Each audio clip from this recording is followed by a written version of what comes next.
Oi. Boa tarde a todos. Sejam muito bem-vindos à nossa casa, principalmente os que estão aqui pela primeira vez, voltem sempre. E nós vamos iniciar o trabalho de nossa parte.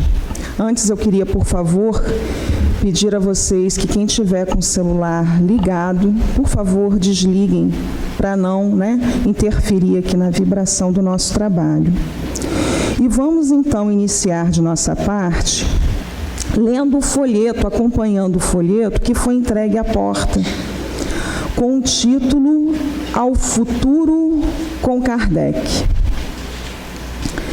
Pela graça infinita de Deus, paz. Baltazar, pela graça de Deus.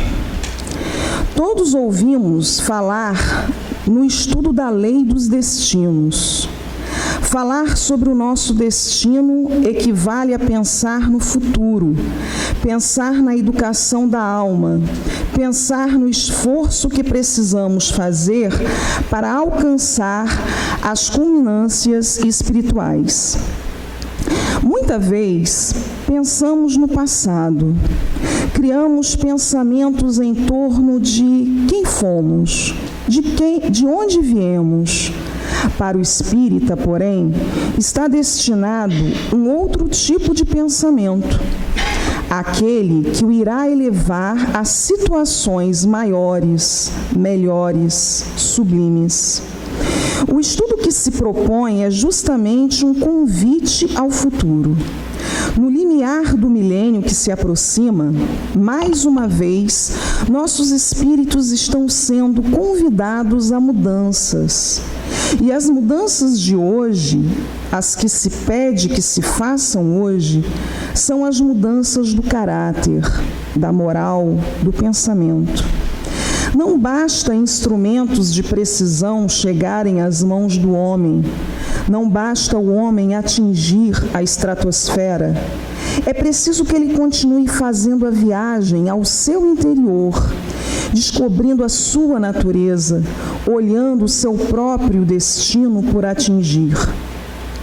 É preciso que vasculhe a própria natureza, esquadrilhando-a, descobrindo a seus erros, comprometendo-se em corrigi-los e atingir o oposto desses erros, as virtudes. Estamos convidando todos os prezados irmãos a empreender essa viagem espiritual. E nessa viagem a que todos estão convidados, não esqueçam o pensamento claro, lúcido, homogêneo do codificador da doutrina espírita, que tão bem soube entender o pensamento que a espiritualidade trouxe para a humanidade terrena, traduzindo-o claramente para os homens de então e para todos os homens de hoje. Lembremos-nos de Allan Kardec, a figura sempre necessitada de ser lembrada, justamente pelo que foi, pelo que trouxe de abertura para o homem, pelo que trouxe de clareza para o pensamento humano. Lembremos-nos desse trabalhador do bem e a ele elevemos as nossas preces dizendo: Deus, muito obrigado. Que Deus a todos abençoe, conduza, proteja, agora e sempre. Graças a Deus, Baltazar, pela graça infinita de Deus. Mensagem do livro Pela Graça Infinita de Deus, volume 3, editado pelo CELD e psicofonia de Altivo Panfiro. A nossa gratidão eterna a Kardec, Bom, então, vamos fazer a nossa prece, pedindo a Deus nosso Pai, nosso querido Mestre Jesus, que é a nossa referência, nosso irmão, que nos abençoe nessa tarde e noite, neste último domingo de setembro, que possamos aqui nesses minutos, nesses momentos, em que nos permitimos, Senhor, tomar fôlego, tomar forças, refazer as nossas forças no entendimento maior de suas leis. Que possamos harmonizar nossos corações e mentes e que possamos tirar o maior proveito dos ensinamentos desta tarde. Abençoe, fique conosco e, com a sua permissão, dos benfeitores espirituais aqui presentes, pedimos a permissão para, de nossa parte, iniciarmos mais uma tarefa nesta casa. Que assim seja.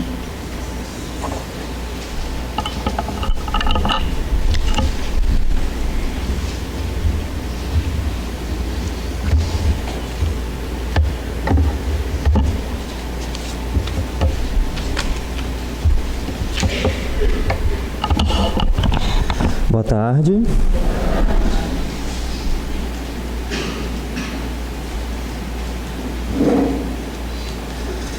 Sejam todos muito bem-vindos à casa do Dr. Herman, casa do nosso Mestre Jesus, para mais uma tarde de reflexão, de estudo. Vocês estão me ouvindo bem? É porque eu só tenho altura mesmo física, né? Mas a voz é um pouquinho baixa, está todo mundo escutando bem atrás, tudo certinho? Ótimo. Setembro está terminando, deixando entre tantas outras mensagens o nosso Setembro Amarelo, onde a gente faz essa força-tarefa do nosso coração no combate ao suicídio, tema tão importante. Outubro se aproxima, 4 de outubro, data do nascimento de Kardec, Allan Kardec, Hippolyte Léon Denis Rivail, né? Allan Kardec posteriormente.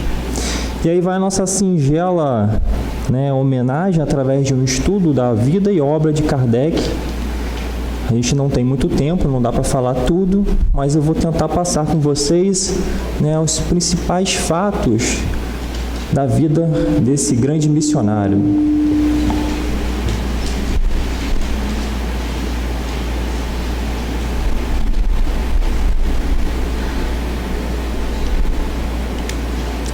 Bem, o pedagogo Kardec, né? Kardec nasce em Lyon, comecinho do século XIX, começa seus estudos ainda em Lyon. Muito novo, muito recente, ele é encaminhado para o Instituto de Yverdon, na Suíça, do nosso querido Johann Pestalozzi, que foi um grande revolucionário da pedagogia, do ensino à época. Pestalozzi ensinava uma forma diferente de ensinar, né, de educar. Aquele método tradicional, aquele método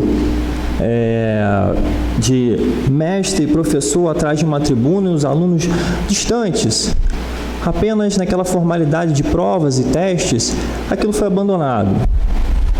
Era necessário uma aproximação, era necessário identificar, observar na criança os seus potenciais e desenvolvê-los. Isso culminou, já que Kardec foi um grande discípulo de Pestalozzi, isso culminou num Kardec muito observador, muito profundo nas suas análises, e posteriormente isso seria uma base importante para a doutrina espírita. Logo após se dedicar lá no Instituto na Suíça, ele se encaminha para Paris, continua estudando, se aprofunda no magnetismo, no estudo do magnetismo, de tantas outras situações, se torna um grande pedagogo. Muitos dos livros, muitas das obras de Hippolyte Léon ainda, né, foram usadas no alicerce da educação da França à época. Tinha um nome, um renome, era importante na parte educacional da França da época, antes, né, do nosso ponto de divisão entre Hippolyte e Allan Kardec. Então está lá o Instituto, né, os ensinos colhidos no Instituto de Yverdon, que lhe desenvolveram as ideias que mais tarde deviam fazer dele um observador atento e meticuloso, um pensador prudente e profundo. Neste estabelecimento, em que a coação não existia, Rivail aprendeu a pedagogia inteligente, não atrofiadora da mente juvenil. Identificava o que o jovem tinha E engraçado que hoje, né, passaram-se já bastante tempo, mas hoje ainda há essa discussão e essa necessidade de mudança na educação, de identificar que os alunos são diferentes e que uma mesma metodologia, através de provas e testes, pode não estar buscando o melhor de cada um, já que nivelamos assim. Antes que o Espiritismo lhe popularizasse e imortalizasse sob o pseudônimo Allan Kardec, já havia Rivail firmado bem alto no conceito do povo francês e no respeito de autoridades e professores a sua reputação, e é distinguido mestre da pedagogia moderna, com o seu nome inscrito em importantes obras bibliográficas. Como eu falei, ele já tinha um conceito muito grande e muitas das suas obras acabaram sendo o alicerce da pedagogia na época da França. Mais para frente um pouquinho, numa época pós-Revolução Francesa, onde estudantes eram obrigados a decorar fórmulas e verdades irrefutáveis impostas pelos mestres, sob pena de palmatória, o Instituto de Yverdon era uma revolução. A época de ensinar não é a de julgar e criticar, ensinava Pestalozzi. A individualidade do aluno deve ser sagrada para o educador. Então, a gente consegue identificar muito claro que existia uma proposta totalmente diferente do que era e do que ainda é hoje. Esse ensino do amor, do carinho, e não um ensino maquinal, e não um ensino de notas, e não um ensino de quem tira acima de 7, 8 é bom aluno, quem tira abaixo disso é um aluno não tão bom assim. Existia um sentimento atrelado, algo que acolhia os alunos e pelo próprio acolhimento já faziam com que eles se desenvolvessem mais. Porque uma coisa é você se colocar à prova na frieza de um teste, outra coisa é você se sentir acolhido e identificar naquele mestre, naquele professor, que ele está ali para te ajudar. Era uma revolução realmente à época, né? Cortei alguma coisa aqui.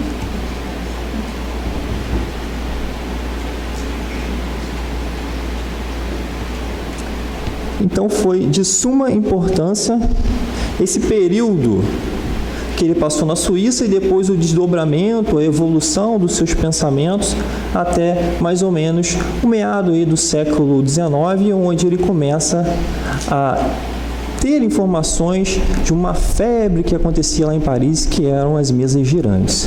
Mas antes de falar das mesas girantes, né, uma menção honrosa a Gabi, a sua esposa, né, Amélie Gabrielle Boudet, professora de Letras e Belas Artes. Eles se casaram em 1832 e a gente tem que fazer uma correção caso a gente em algum momento tenha colocado ela como coadjuvante, né, escondidinha lá. Não, vamos ter que trazer a figura de Gabi, como ele mesmo a chamava, para uma figura importantíssima na codificação espírita. Eu coloquei essa figura, né, da mulher imponente, forte aí, porque era de fato o que ela foi, né, deveria e realmente foi para Kardec. Braço direito, mulher forte, mulher que em muitos momentos levantou Kardec quando tinha dúvidas, quando não tinha mais forças diante de uma tarefa tão difícil.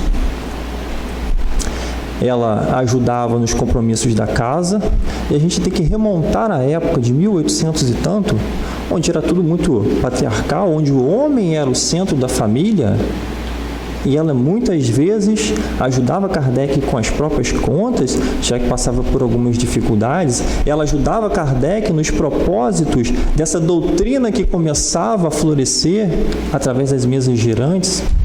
Ela ajudava Kardec nas respostas de tantas e tantas cartas, de tantos e tantos interesses. Uma mulher realmente forte, que deve ter, né, temos que colocar ela numa posição de destaque dentro da doutrina espírita, assim como Kardec, obviamente, mas a Amélie, fundamental. Né? Teremos que deixar ela lá no cantinho, tirar ela do cantinho lá do coadjuvante e colocar ela dentro de um quadro muito importante. Foi cooperadora talentosa em todas as atividades de Denisard Rival, na direção da escola, nas aulas, na investigação das mesas girantes e na codificação da doutrina espírita. Ela me faz recordar muitas mulheres, né, que a história acaba deixando passar, como a ganhadora de 2 prêmios Nobel, a Marie Curie, né, que ganhou o Nobel pela Química e pela Física, e que a gente às vezes deixa passar. Esses grandes nomes, essas mulheres fortes, que acabaram dando um norte também para a nossa vida. Eles não tiveram filhos biológicos, mas adotaram todos os filhos do coração, os filhos espirituais. Organizaram vários cursos gratuitos, se dedicaram à pedagogia e ao ensino de crianças. Eram a favor da democracia. Não se viam como alunos de classe A, classe B, classe C. Gostariam de que todos fossem ensinados com o mesmo carinho e com a mesma dedicação sempre. Então não tiveram filhos biológicos, mas tiveram os filhos do coração. E foram verdadeiros pais espirituais para todos eles, que ajudavam-os com todo o sentimento possível. Então fica esse registro, né, da nossa querida Gabi de Allan Kardec. O momento da França era muito difícil. Uma França pós-Revolução Francesa, com a queda do absolutismo. No absolutismo a gente sabe, né, pelas nossas pesquisas e estudos, o último rei do absolutismo, o rei Luís XVI, uma França onde tinham 3 estados, né? O rei, a monarquia, os nobres e, por último, vocês devem imaginar o povo, como sempre, levando todas as dificuldades para casa. O absolutismo passava por um período muito grande, mas o povo francês já não aguentava mais qualquer coincidência, né? Qualquer semelhança é mera coincidência, ou o contrário. Então, o povo começou a se indagar sobre isso. Os mandos e desmandos do rei Luís XVI começaram a ser exacerbados. Os próprios nobres já se colocavam contra o rei. Ele começa a entrar numa situação muito difícil de governo, de política e de economia, até que muito tempo depois, dentro de uma revolução muito grande, e aí nesse meio tempo, a gente tem a queda da Bastilha, que era uma antiga prisão, onde colocavam todos aqueles que eram contra esse regime monarca. Então tem a queda da Bastilha em 1789, ou seja, um momento muito conturbado, muito difícil da França. Após isso, 1804, nasce Kardec. A gente já tem a Revolução, mas tem as consequências da Revolução. Muitas dificuldades ainda rondavam toda a França e, claro, Paris. Trouxe algumas principais, só para a gente, né, colocar aqui à mesa. O perigo e a desgraça estavam à espreita por toda a França. Em meados do século XIX, 1 em cada 10 parisienses dependia da assistência social ou da caridade para sobreviver. 1/3 de todo nascimento era ilegítimo e 1/10 dos recém-nascidos eram abandonados. Isso numa França que hoje a gente vê com outros olhos, é claro, mas, como eu falei, consequências ainda da Revolução. As taxas de mortalidade, dizem para a gente que as pesquisas, a taxa de mortalidade em Paris era das mais elevadas dos principais centros urbanos, europeus.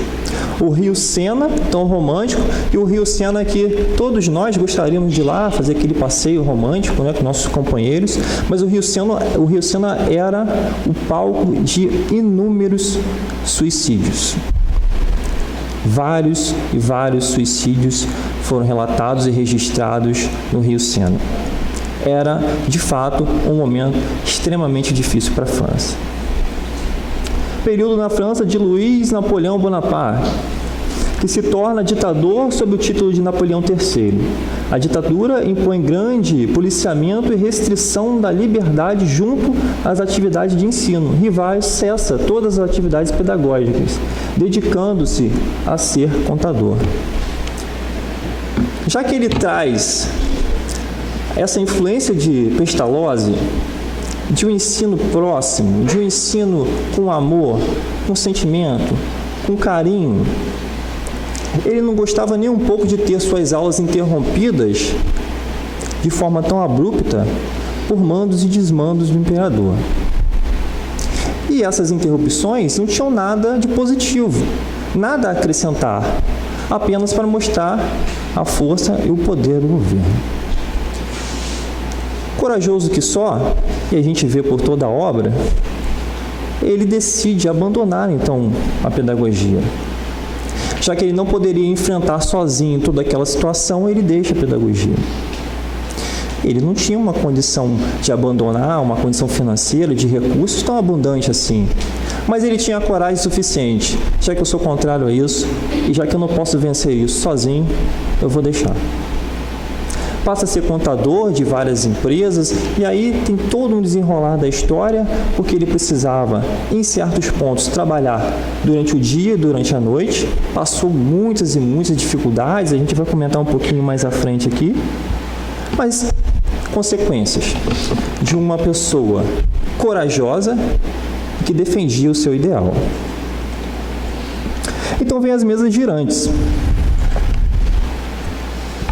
Em 1854, e a gente vai começando a entender a história de Kardec, a forma de pensar, esse discernimento e o bom senso típicos dele, que ele vem angariando desde Pestalozzi, com o desenvolvimento, com o estudo do magnetismo.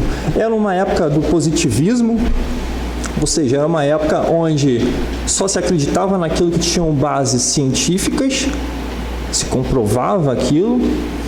Kardec era muito dessa teoria, ou seja, precisava que cientificamente tivesse essas bases, esses alicerces, para que ele falasse, opa, ok. Então, em 1854, ele, através de um amigo magnetizador, ele escuta falar das mesas girantes. Que as mesas falavam, saltavam, giravam.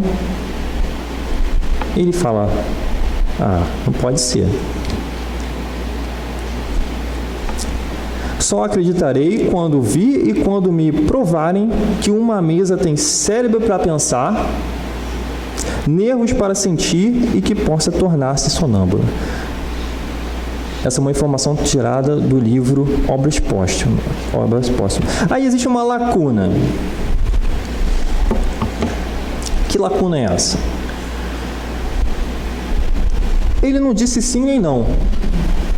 Aqui parece que ele disse não, né? Está parecendo pela frase que falou assim, nem pensar que isso existe, mas não é bem assim. Com a influência do positivismo, o que ele está falando? Qual a lacuna? O que está nas entrelinhas ali? Desde que você me apresente prova para isso, se você me apresentar prova para isso, eu vou acreditar. Mas, se não tiver essa base sólida, concreta, eu não posso dizer para você que vou concordar. Então, existe uma lacuna, porque a gente é muito avesso à mudança. A gente tem muito disso, né? Qualquer mudança que venha ou que proponham para a gente, a nossa primeira reação é dizer não. Não. Porque é difícil a gente sair da nossa zona de conforto. E vamos idealizar. 1850. Alguém chega e fala, amigo, tem uma mesa ali que gira e que fala. Vamos trazer para agora, 2019. Esquecendo, obviamente, um exercício que esquecendo a doutrina espírita. Chega alguém e fala alguma coisa para você. Um exemplo melhor. 2019.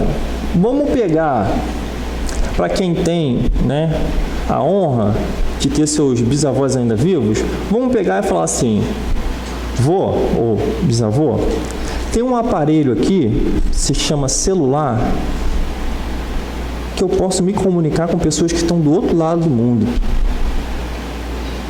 Posso ver o que elas estão fazendo lá. Será que elas vão entender será que elas vão acreditar? Depois quis explicar, que mostrar, obviamente que sim. Mas por que esse exercício? Para mostrar que era uma situação muito difícil mesmo. Falar isso para uma pessoa, a primeira vez que a pessoa escuta isso, mas ele não negou. Ele disse que precisava de provas. E aí está uma das grandes diferenças de Kardec. No início do ano de 1855, um amigo, o Sr. Carlotti, lhe faz longo relato sobre as mesas girantes. Rivail mostra reservas, apesar de conhecê-lo há 25 anos. Em maio, assiste pela primeira vez uma sessão das mesas girantes, em casa da senhora Planmaison. Apesar do ceticismo, surpreende-se com as respostas da mesa. Eu entrevia naquelas aparentes futilidades qualquer coisa de sério, como que a revelação de uma nova lei. Então ele foi pego de fato. Com todo o cabedal de informação e de conhecimento que ele tinha, ele obteve as provas necessárias para aquilo.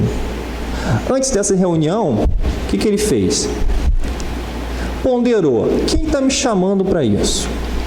Primeiro, foi um amigo magnetizador. Então, se fosse alguma coisa ligada a certo tipo de charlatanismo, peraí, mas é o meu amigo que conhece isso, o magnetismo, e conhece isso de muito tempo. Então, não é possível que ele não tenha feito um crivo, um critério básico. Segundo, um amigo de mais de 25 anos. Peraí, é um amigo de mais de 25 anos. Me conhece. Sabe que eu não vou acreditar em qualquer futilidade. Ele começa a ponderar todas as situações. Vai à reunião. Chega lá, observa todo o ambiente. Procura por qualquer tipo de coisa que possa vir a ser ilusão ou provocar o ilusionismo. E as mesas giram mesmo assim. Então, esse ceticismo, essa situação de, opa, peraí, não vou acreditar, não vou ser fascinado. Porque esse conhecimento que ele trouxe foi justamente para isso, para não entrar no fanatismo, de acreditar de qualquer jeito. A gente estuda no Espiritismo os tipos de espíritas. E tem um lá que é o espírito entusiasmado. O que é isso? Você vem para o Espiritismo, começa a entender do Espiritismo, e ele fala assim, e a gente começa a pegar aquilo que a gente está entendendo, mas ainda não estudando aprofundadamente, e a gente começa a falar de qualquer jeito para qualquer pessoa.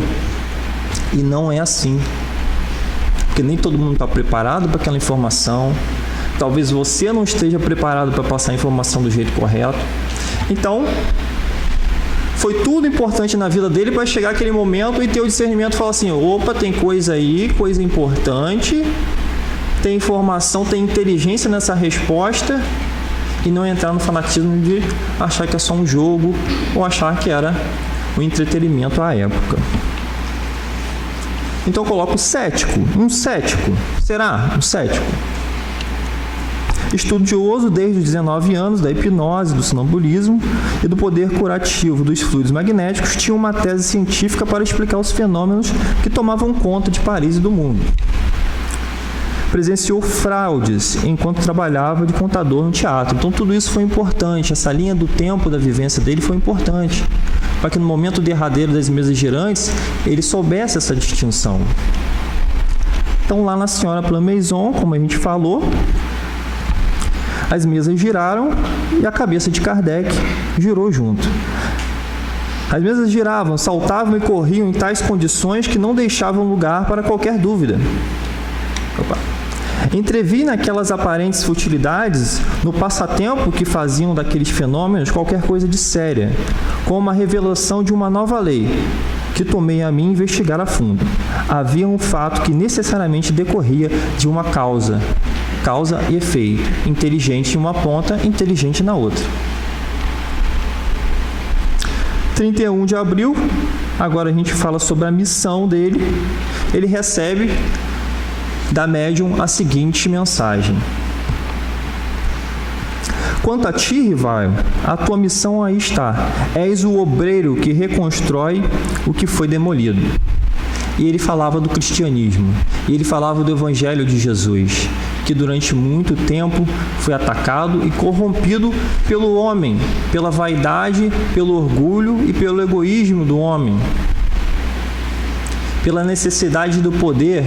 E a gente faz esse gancho na época da Inquisição, que atormentou tanta gente, onde muitas pessoas seguiam as religiões, mas não pela essência da religião, mas sim pelo medo de serem contrários e queimados vivos na fogueira. Então ele fala: você vai ser o responsável por reconstruir isso tudo. Essa é a sua missão, aceita?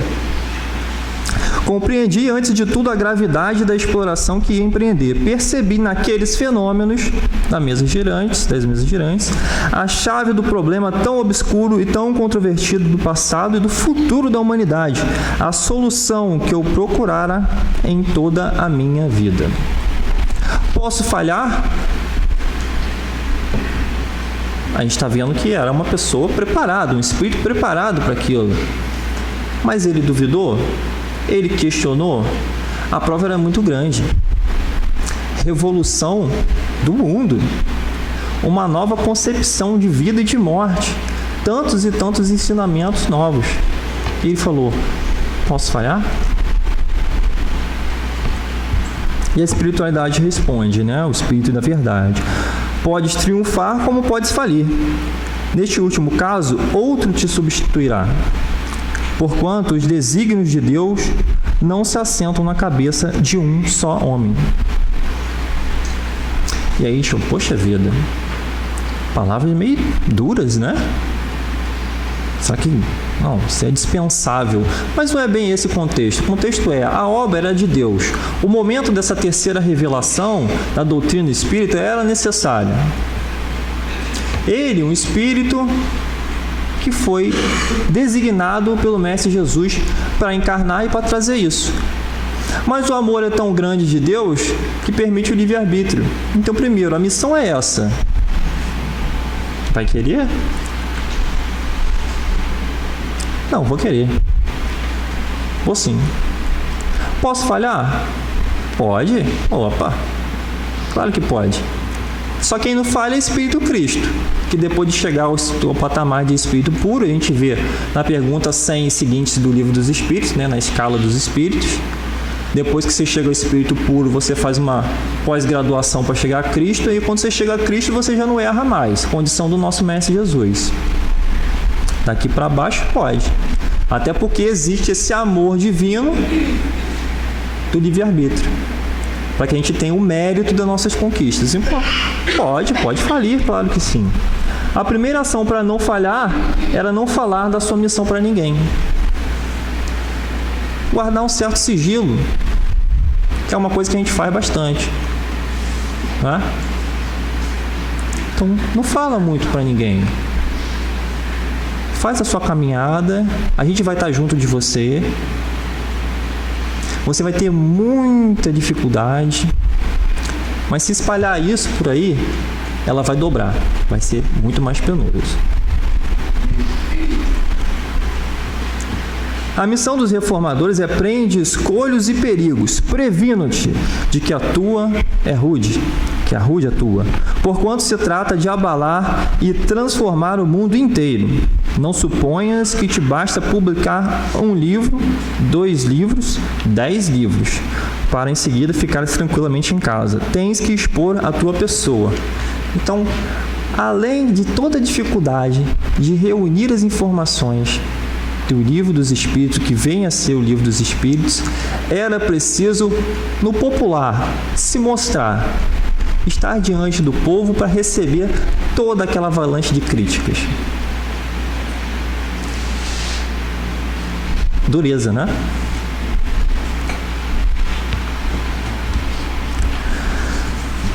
Suscitarás contra ti ódios terríveis, inimigos encarniçados te conjurarão para a tua perda, ver-te-ás a braços com a malevolência, com a calúnia, com a traição mesmo dos que te parecerão os mais dedicados. Foi traído, foi abandonado por aqueles que se diziam amigos, teve dificuldade de ordem material financeira também. Tarefa árdua. As tuas melhores instruções serão desprezadas e falseadas. Por mais de uma vez sucumbirás sob o peso da fadiga. Numa palavra, terás que sustentar uma luta quase contínua com o sacrifício de teu repouso, da tua tranquilidade, da tua saúde e até da tua vida, pois sem isso viverias muito mais tempo. Então, se alguém chegar para você e falar assim, tem uma missão,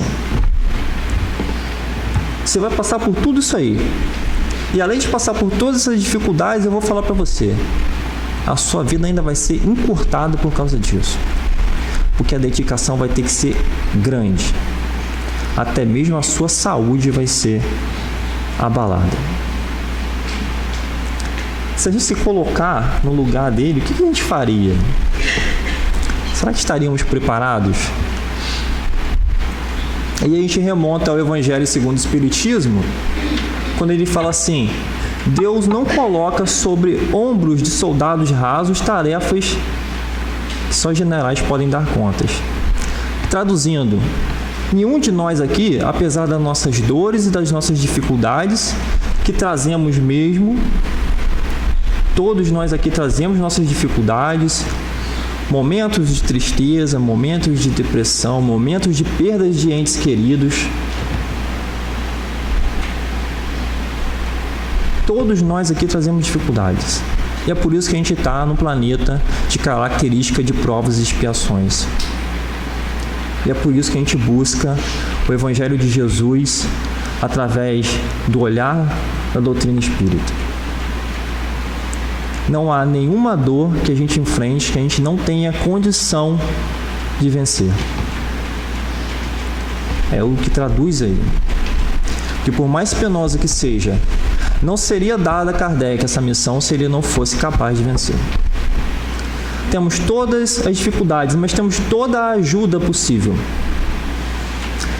Espíritos protetores, anjos de guarda, guias espirituais, e acima de todos nós aqui na Terra, o Mestre Jesus, que conhece cada um de nós pelo nome. Isso é fascinante. E eu me lembro de uma história de Chico Xavier, que alguém presenciou, que ele foi a uma comunidade ajudar algumas crianças, e ele levava algumas balas no bolso. Ele começava a distribuir as balas, falando o nome de cada criança. Muitas crianças. E no final a pessoa perguntou, ô Chico, como você lembra o nome de cada criança dessa? E aí ele responde, meu amigo, quem ama não esquece. Então o Mestre Jesus conhece cada um de nós pelo nome, não esquece. Então por maior que esteja a dor nesse momento, a gente nunca está sozinho. As dificuldades vão aparecer, as missões de cada um, pertinente a cada um, mas a gente tem condição de vencer. E a gente nunca está sozinho. O método científico. Mas para aí, doutrina espírita e ciência? Mas ciência e religião não se conversam muito.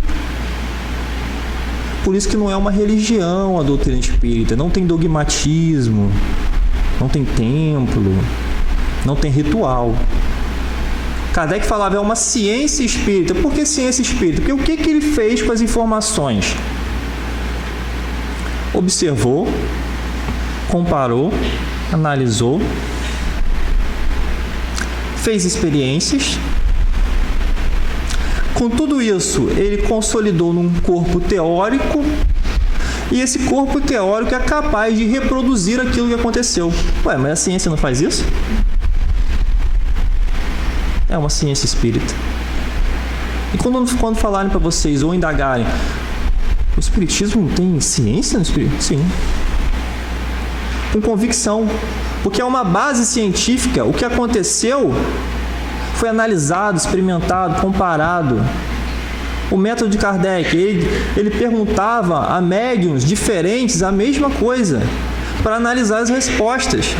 porque não tinha nele a fascinação das mesas girantes de um entretenimento, era coisa séria. Então ele buscava as informações. Peraí, que é Deus? Perguntou aqui, que é Deus? Que é Deus? Inteligência suprema, causa primária de todas as coisas. A resposta era a mesma. Opa! Então tá valendo. Um método científico.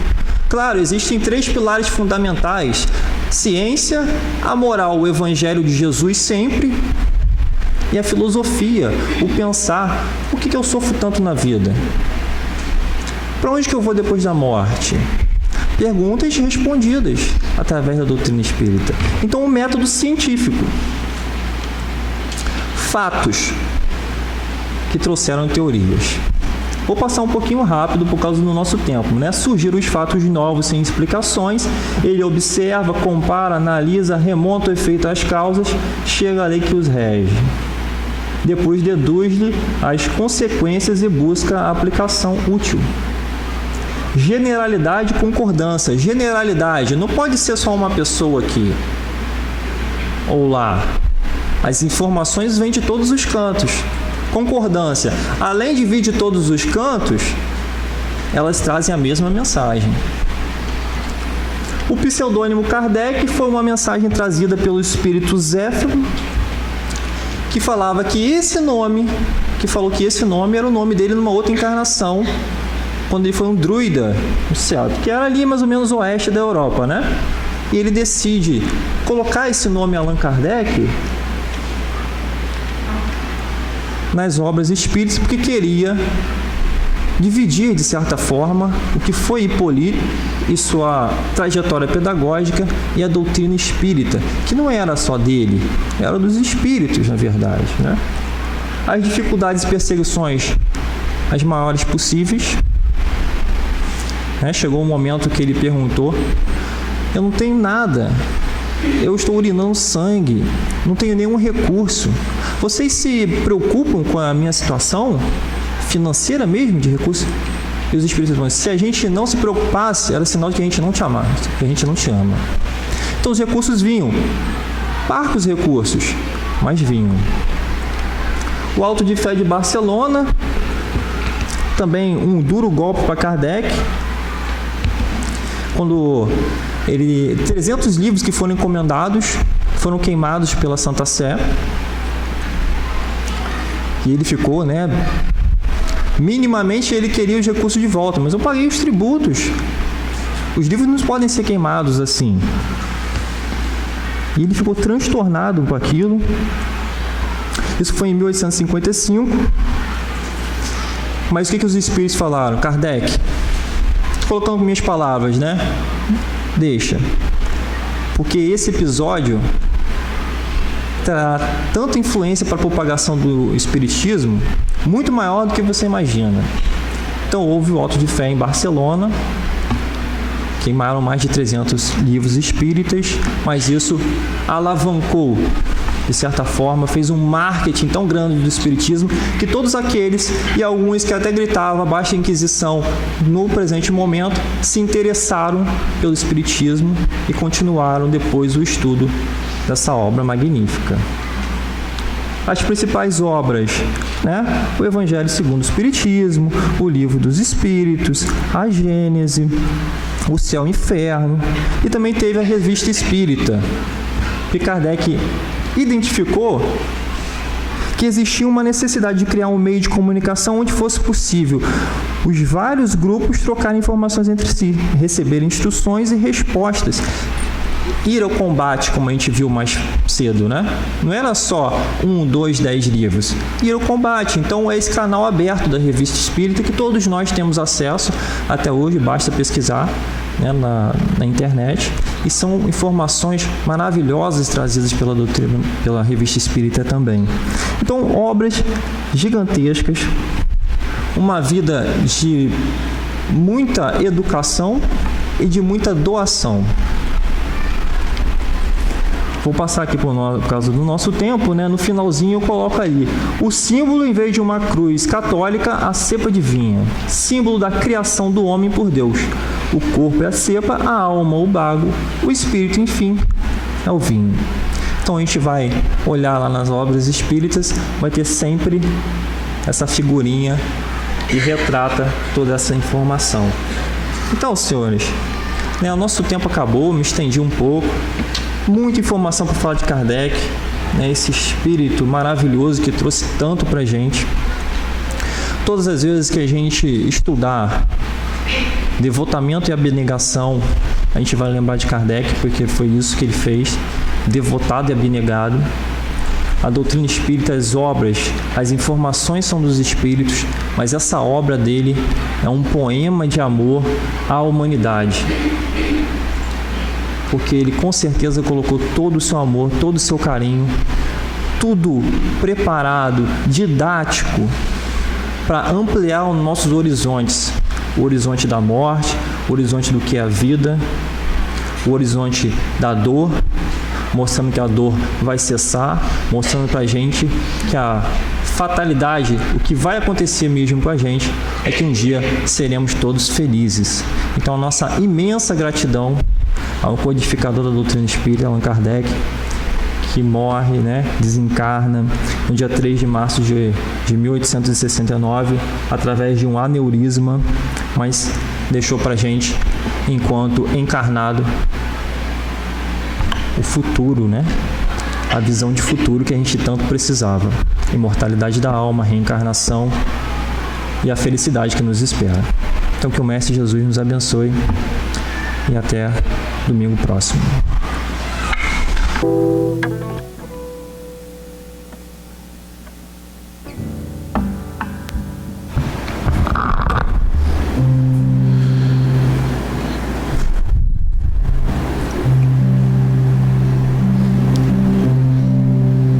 Prestando atenção na fala desta tarde, somos todos envolvidos pela vibração amorosa deste servo fiel que aceitou a incumbência de Jesus para resgatar a simplicidade, o convite à reflexão que o próprio Mestre trouxe, desta vez numa roupagem nova, que recebemos como doutrina dos Espíritos. Este dedicado e zeloso companheiro, que aceitou retirar o seu próprio nome e adotou o pseudônimo de Allan Kardec, trazendo para a gente um testemunho de renúncia, de trabalho, de abnegação.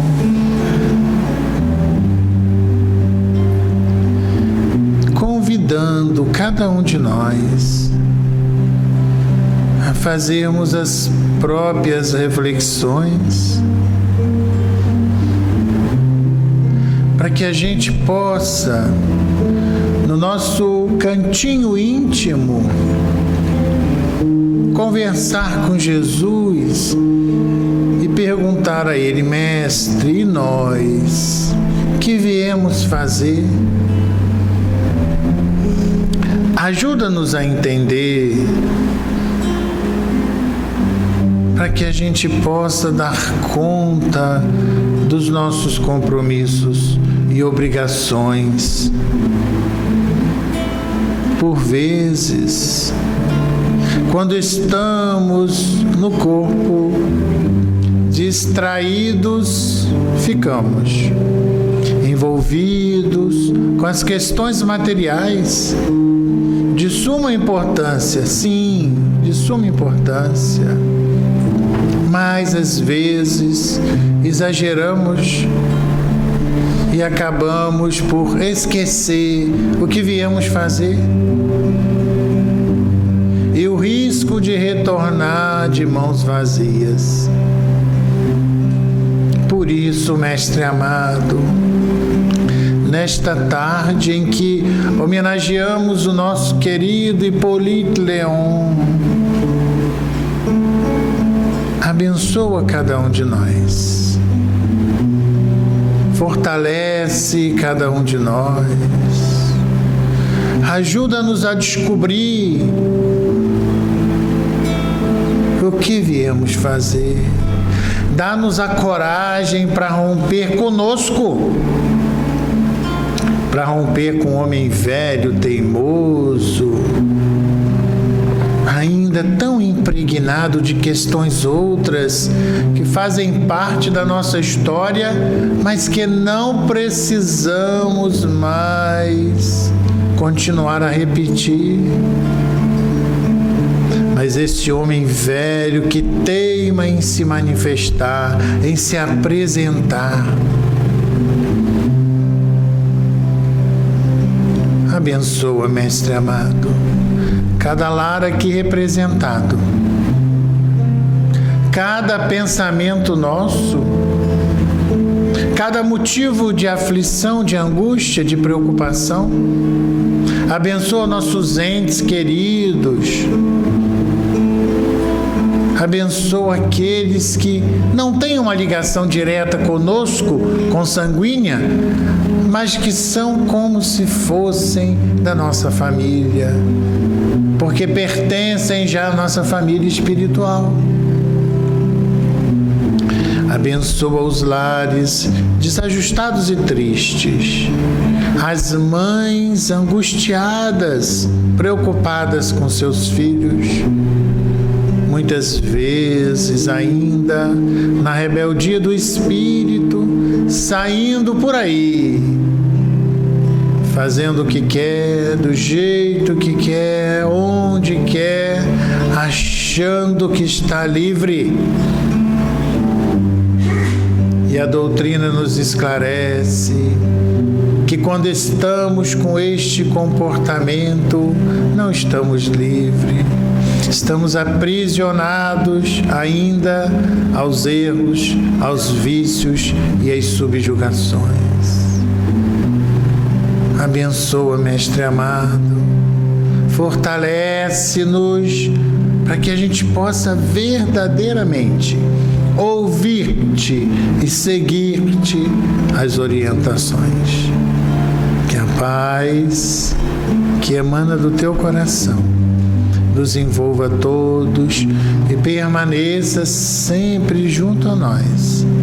Que assim seja, graças a Deus.